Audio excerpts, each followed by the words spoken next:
Hello students, welcome you all in our YouTube classes. Students, in previous video lecture we had discussed about catalysis. Catalysis का topic हम complete कर चुके हैं. Now in this video lecture we are going to start a new topic, enzymes. Enzymes क्या होते हैं? Enzymes देखो students, हमारी बॉडी में भी एंजाइम्स प्रेजेंट होते हैं. फ्रूट्स में, वेजिटेबल्स में, सब जगह क्या प्रेजेंट होते हैं? एंजाइम्स प्रेजेंट होते हैं. ठीक है. अब एंजाइम्स कैसे प्रेजेंट होते हैं? एंजाइम्स क्या है? एंजाइम्स एक नाइट्रोजीनियस ऑर्गेनिक कंपाउंड है जो हमें किससे मिलता है? लिविंग प्लांट्स एंड एनिमल से मिलता है. तो एंजाइम्स क्या हुआ? Enzymes are complex nitrogenous enzyme catalysis. Enzymes are nitrogenous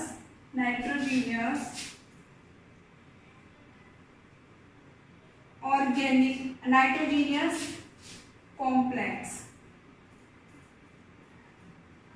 क्या याद रखना है? एंजाइम क्या है? नाइट्रोजीनियस कॉम्प्लेक्स है, या फिर ऐसे भी बोल सकते हैं हम enzymes are complex nitrogenous organic. ये लिखो, एंजाइम्स आर कॉम्प्लेक्स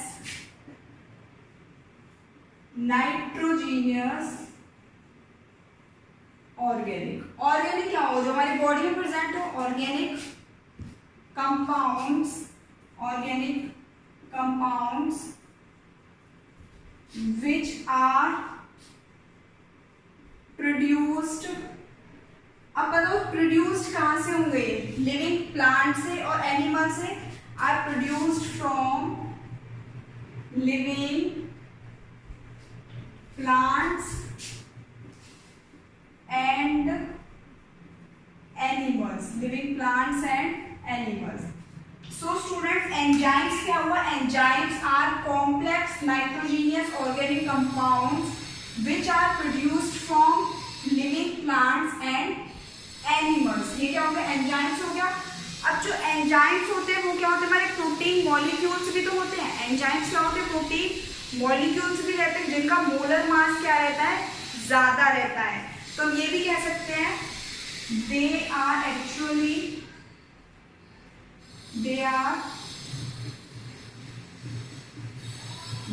एक्चुअली क्या है? प्रोटीन्स मॉलिक्यूल्स ही बोल सकते हैं हम इन्हें. They are actually protein molecules. हमारी बॉडी में बहुत सारे एंजाइम्स प्रेजेंट होते हैं अलग अलग वे में. ठीक है.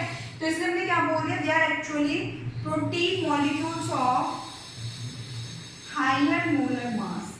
Higher molar mass. ठीक है. हायर मोलर मास एंड क्या है? कोलाइडल सॉल्यूशन को भी फॉर्म करते हैं. And form colloidal solution in water. Colloidal solution in water.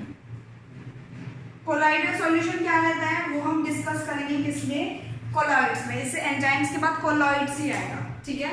उसमें हम डिस्कस करेंगे कोलाइडल सॉल्यूशन क्या रहते हैं. तो ये क्या होते हैं? हमारे एक्चुअली प्रोटीन मॉलिक्यूल्स होते हैं जिनका हाई मोलर मास रहता है और कोलाइडल सॉल्यूशन को फॉर्म कर लेते हैं.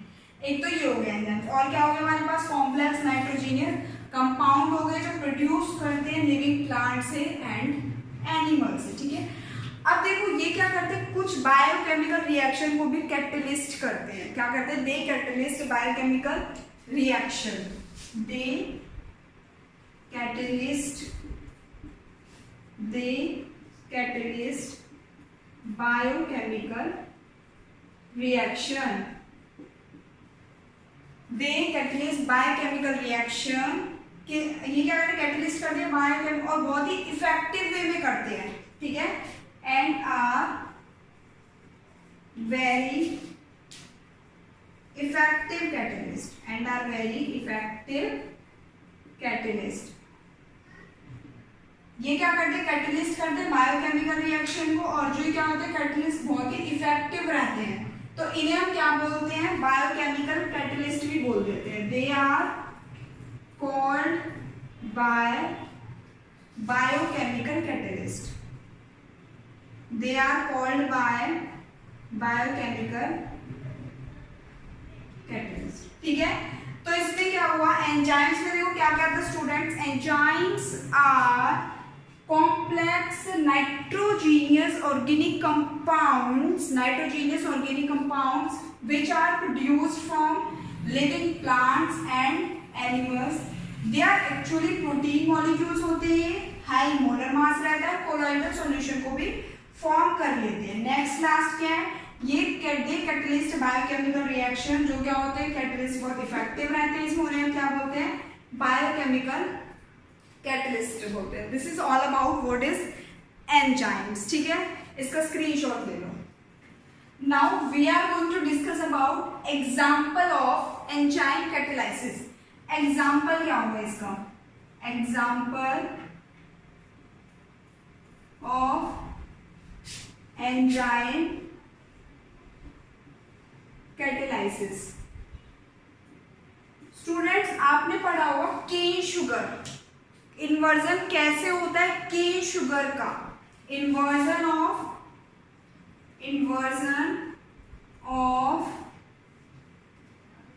Cane sugar.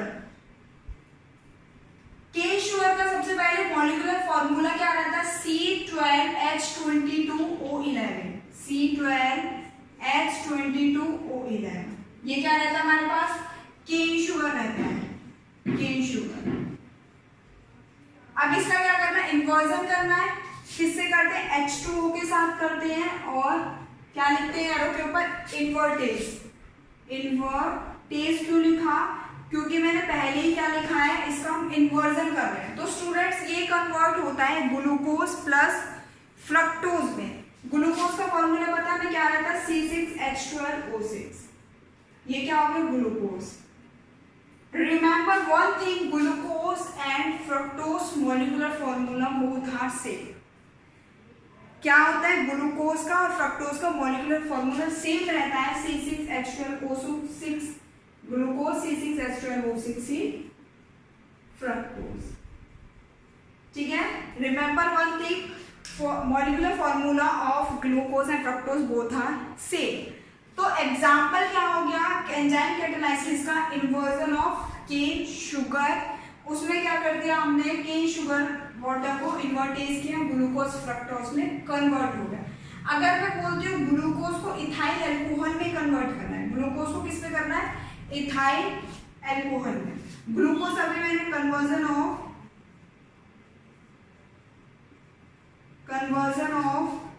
Glucose to ethyl alcohol, ठीक है। अब हमें पता है ग्लूकोज क्या है, C6H12O6, इसको कन्वर्ट करना है हमें, ठीक है। अब इसके लिए ये क्या है, ग्लूकोज है, इसके लिए एरो के ऊपर यूज होता है ज़ाइमेज, ZYMAS कन्वर्जन, ये इनके लिए फिक्स है, इन्वर्टेज, ज़ाइमेज, ठीक है। अब इसको इथाइल अल्कोहल में चेंज करना है। इथाइल अल्कोहल का फॉर्मूला क्या रहता है, CH3CH2OH, CH3CH2OH, यही रहता है। कार्बन काउंट करो 2 है, हाइड्रोजन कितने हैं, 1 2 कार्बन 5 हाइड्रोजन, इसको वैसे लिख सकते हो C2H5OH, ये हो गया इथाइल अल्कोहल। साइड प्रोडक्ट क्या आ जाता है इसमें, 2CO2, ये क्या हो गया, इथाइल अल्कोहल, ठीक है।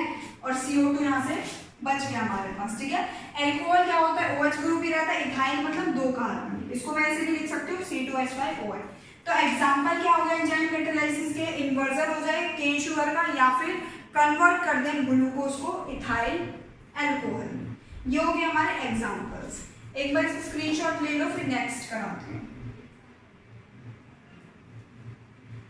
अब नेक्स्ट देखो स्टूडेंट, नेक्स्ट आता है कैरेक्टरिस्टिक्स, नेक्स्ट आता है characteristics of enzyme catalyst. Characteristics क्या क्या है इसकी, characteristics of enzyme catalyst, characteristics of enzyme, characteristics of enzyme catalyst, efficient कैसा होगा, पीएच की वैल्यू क्या होगी, ऑप्टिमम टेम्परेचर होगा नहीं होगा, सबके कैरेक्टरिस्टिक्स ही तो फर्स्ट कैरेक्टरिस्टिक्स क्या होती है, most highly efficient, most highly efficient क्या होता है, मोस्ट हाईली एफिशिएंट होता है, ठीक है। नेक्स्ट क्या होता है, इसका स्पेसिफिक नेचर होता है, हाईली स्पेसिफिक नेचर, क्या हो गया, हाईली स्पेसिफिक नेचर, ठीक है। उसके बाद हायर एक्टिव होता है अंडर ऑप्टिमम टेम्परेचर। मैंने बताया था इससे पहले ऑप्टिमम टेम्परेचर क्या रहता है, इससे फर्स्ट वीडियो लेक्चर में बताया था ऑप्टिमम टेम्परेचर क्या था। ऑप्टिमम टेम्परेचर वो टेम्परेचर पर जिसपे कैटलिस्ट की क्या होती है, एफिशिएंसी ज्यादा होती है, ठीक है।